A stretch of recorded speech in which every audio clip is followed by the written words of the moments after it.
Alrighty, so today we're going to talk about the Portland Timbers in the Moving Forward Series episode, and this is the last team that I'm going to talk about in the Moving Forward Series episode this year that got eliminated in the regular season. And there's no doubt that this was a chaotic season for the Portland Timbers, especially off the field. I mean, we heard about the you-know-what scandal that pretty much clouded this franchise throughout this entire season, and so much so that, a lot of people don't realize the Timbers had a really bad season, and that I will also say that this was also kind of a very Portland Timbers season where, they get off to such a slow start, but eventually they get things together, go on a second half resurgence. But unlike previous year where they were able to make it to the playoffs, they weren't able to do so this time, missing out on the playoffs on the final day and really just kind of lay an egg and just kind of suck at a game when they simply cannot suck in a must-win game against RSL on decision day. But nevertheless, they finished with an 11-13-10 record and finished with 46 points. They scored 53 goals, and they gave up 53 goals with a goal differential of exactly 0. So the Portland Timbers is pretty much the Thanos of MLS this season, perfectly balanced in terms of the fact that they scored the same amount of goals as the one that they allowed this year. And as I mentioned, they just miss out on the playoffs, finish 8th in the Western Conference. Now, the top goal scored for the Portland Timbers, Darnell Spria, proving that last year was definitely not a fluke, and that I feel like he is now not just Mr. October or Mr. November of a guy that I mentioned many times before. There's the narrative of he cannot allow to score a goal unless if it's playoff time or near the end of the season, but it feels like now he started to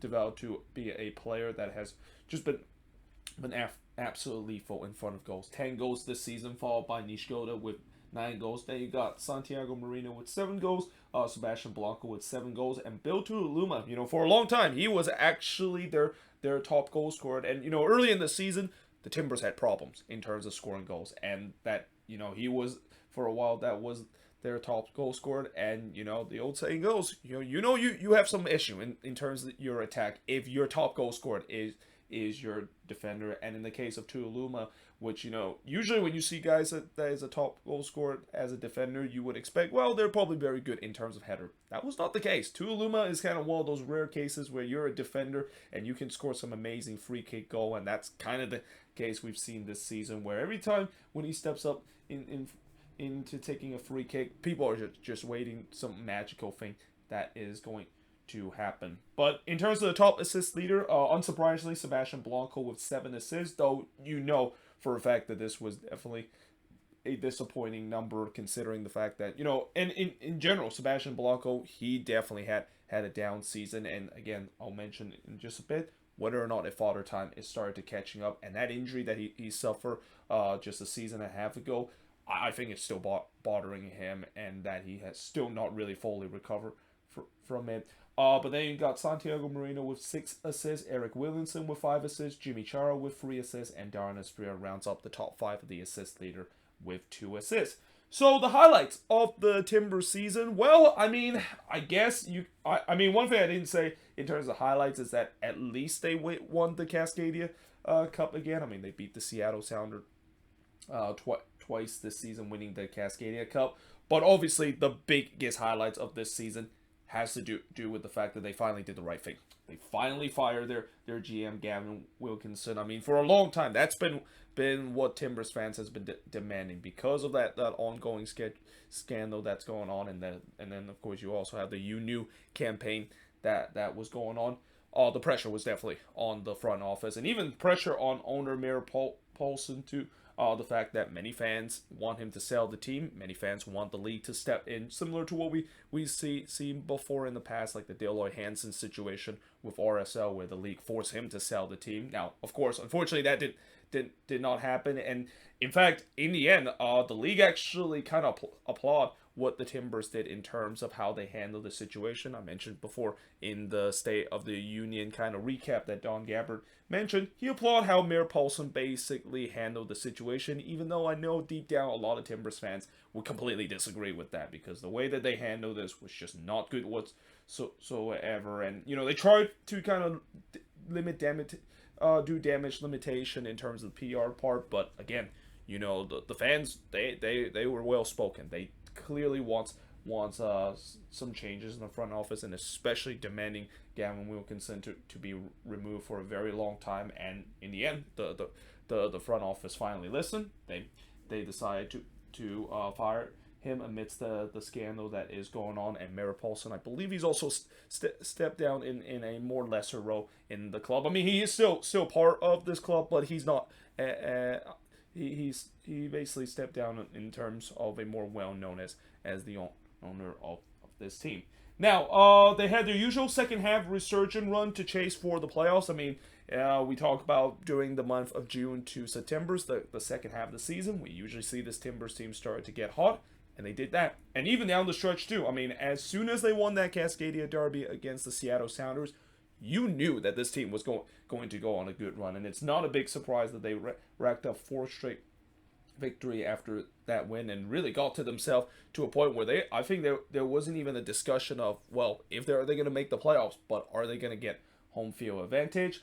But then here's the problem for the Timbers, and kind of one of the lowlights, or actually I didn't actually wrote this as the lowlights.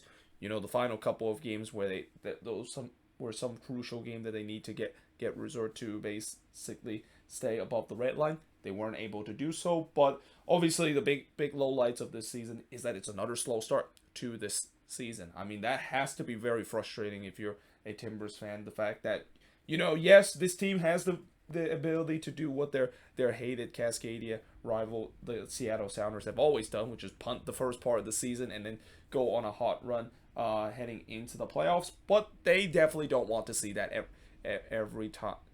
And that, you know, again, when you, of course, get off to such a slow start to the season, you're going to be behind the 8 ball and you're going to be chasing for the rest of the season. And while there's a team that has thrived in terms of that row, you know that that's something that teams want to avoid. Like, I have never met a head coach that admits that, okay, you know, we're fine with getting off to a slow start because we know that we have the ability to get into the second half of the season hot.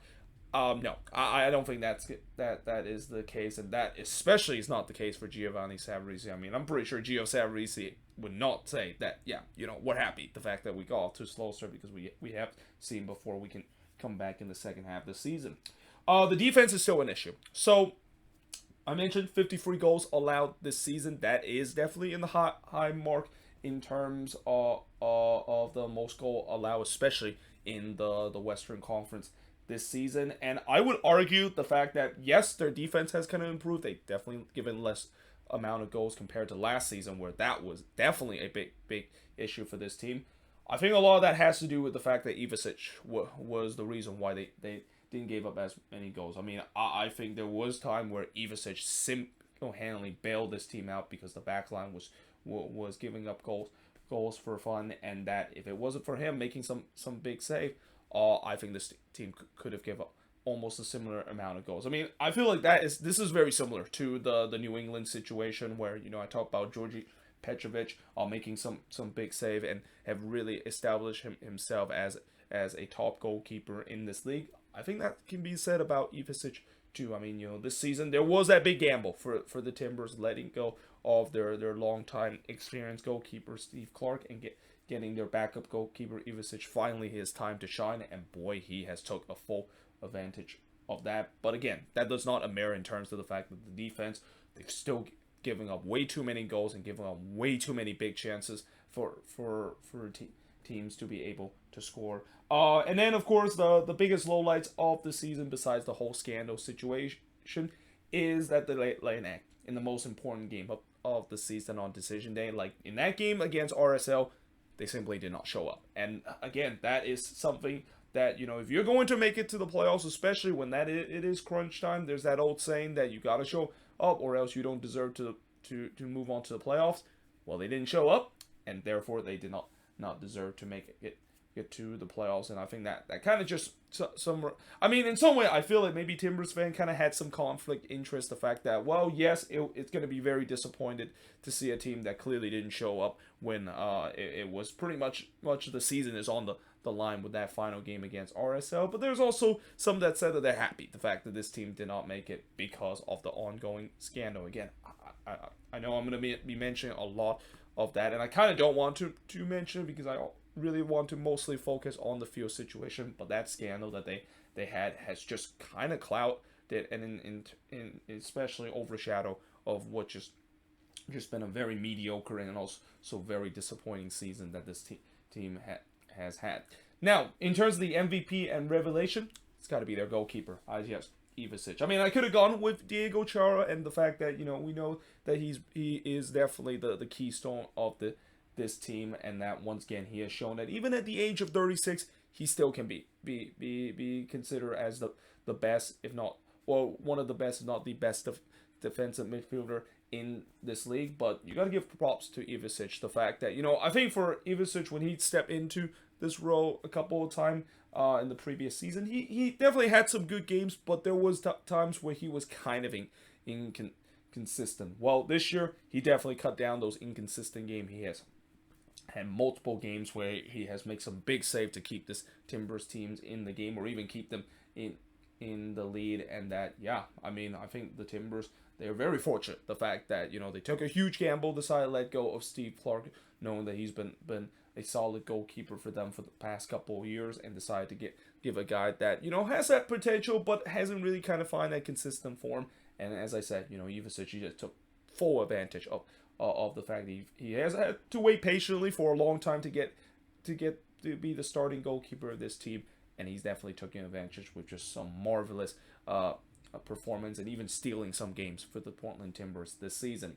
Now, the disappointment for the Timbers, I'm gonna go with David Ayala. So I mentioned before in the video where the Timbers their best signing was David Ayala, and that's kind of interesting to say now that he's kind of a disappointment, because again, the Timbers, they didn't really make a lot of signings in the last offseason. I mean, one of the biggest sign they made is Ayala, and unfortunately, as much as he had a disappointing year, that was really kind of the only player that I can choose to say that, yeah, he was definitely the best signings for this team. But at the same time, he also kind of turns out to be one of the worst signing for this team, because during his time with the Timbers, and again, when he was bought from this team, a lot of people said that he's going to be the Diego Chara replacement. He's going to be the hair of Diego Chara. He's going to be that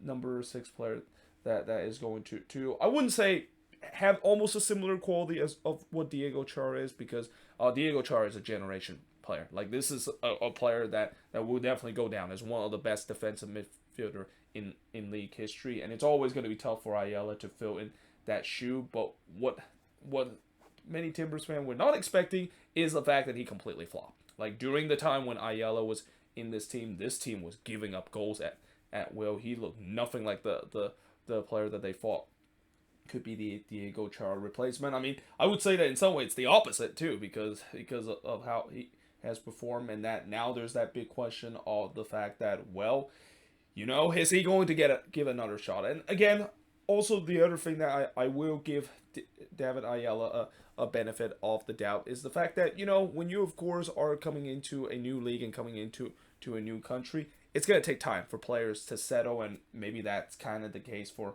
Ayala there, and that I'm pretty sure Timbers fans are hoping that is the case, because again, if he's not the answer to that, they absolutely need to find another number 6, because as we're going to talk about in the moving forward and kind of maybe now perfectly transition in terms of talk about moving forward about this team, we're going to talk about the second points first, of the fact that the time is ticking of finding a good Diego Chara replacement. I mean, he's going to turn 37 next year, and I know he's been kind of an ageless wonder, and that it's remarkable the fact that he has not really lost a step even at the age of 36 years old. But next year he is going to be 37, and as the old saying goes, Father Time will always remain undefeated, and I feel like Father Time could eventually catch up to Diego Chara. Maybe not this season, but maybe in a year or two of time. I mean, again, it's remarkable for a defensive midfielder to still be operating at the highest to operate at the highest in their career at an age of 36 is just nothing short of a miracle. But know that he's not going to be continuing to have that as the year goes along, and that again, I feel like for the Timbers, they maybe have 2 or even if this miracle can continue, 3 more years before they have to find a Diego Chara replacement, and that he is eventually winding down in terms of his career. And then the first moving forward, as I actually of course skipped through that earlier, is the fact that what are they going to do with the Eric Williamson situation. So again, this one is kind of flying a little bit under the radar. I'm kind of surprised not a lot of people have talked about it.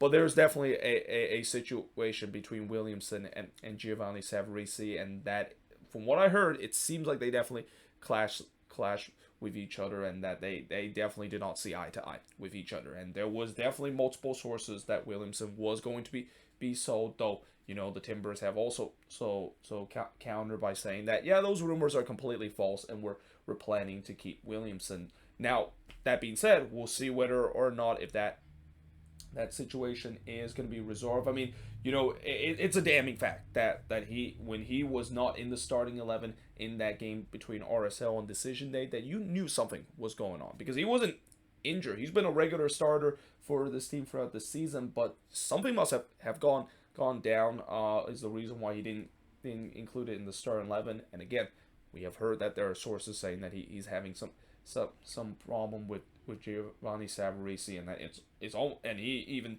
demand that he wants to move on from the team. And if that is the case, that is a huge loss for the Portland Timbers, because this was supposed to be the guy that, you know, never mind Ayala being the replacement for Diego Char, many people thought that Eric Williamson was going to be the guy, and especially with the way that he even had U.S. men's national team aspiration and could even break into the national team. I mean, yeah, I mean, this is a situation I think the Timbers are going to have to address, and that in some way I think that they're probably going to do it the same way how Atlanta did with Joseph Martinez, where as much as they want to trade him, they kind of can't, because, you know, they're going to definitely demand a lot of money in terms of trying to trade him. There's going to be a record amount of GAM that is going to do so, and as much as I know there's going to be a lot of teams that is willing to trying to give Eric Williamson a shot, you know, the Timbers are probably going to be asking a lot, and they're maybe asking at a rate where it's just too much for a team to even commit it, even though they know that they're going to getting a player that is considered to be a bona fide star in this team. So that is a situation that, you know, it will be interesting to see how they resolve, and whether or not if he is going to still be on the opening day roster for this season. And then, of course, the third thing to talk about for the Portland Timbers is the fact that expect a bit of a retool this season, and, you know, the excitement of Evander coming in as their new DP signing. I mean, I have a feeling Evander is definitely going to be like that Hani Mukhtar and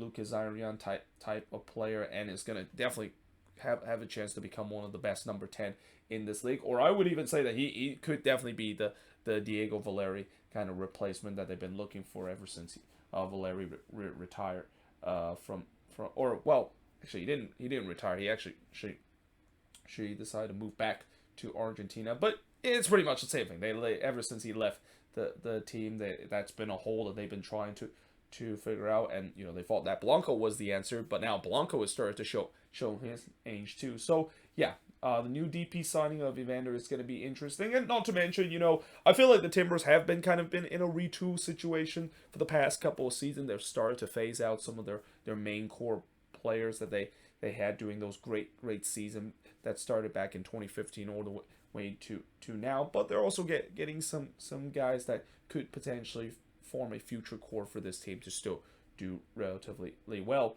And then, of course, the final thing for this team is that they're definitely looking for a new GM and technical director. Again, ever since Gavin Wilkinson has been fired, they've been searching for a new GM in terms of that, and it'll be interesting to see when exactly they are going to make that announcement. But there you have it. That is pretty much it in terms of looking at the Portland Timbers in the Moving Forward series episode. Let me know in the comments below, what do you think of this video? And if you're a Timbers fan, let me know in the comments below what is some of the highlights, lowlights, MVP revelation, disappointment, and moving forward, how is this team going to look heading into the 2023 season? But yeah, hope you guys enjoyed this video. If you do, make sure you guys do like, smash the subscribe button, and yeah, I of course will see you guys next time.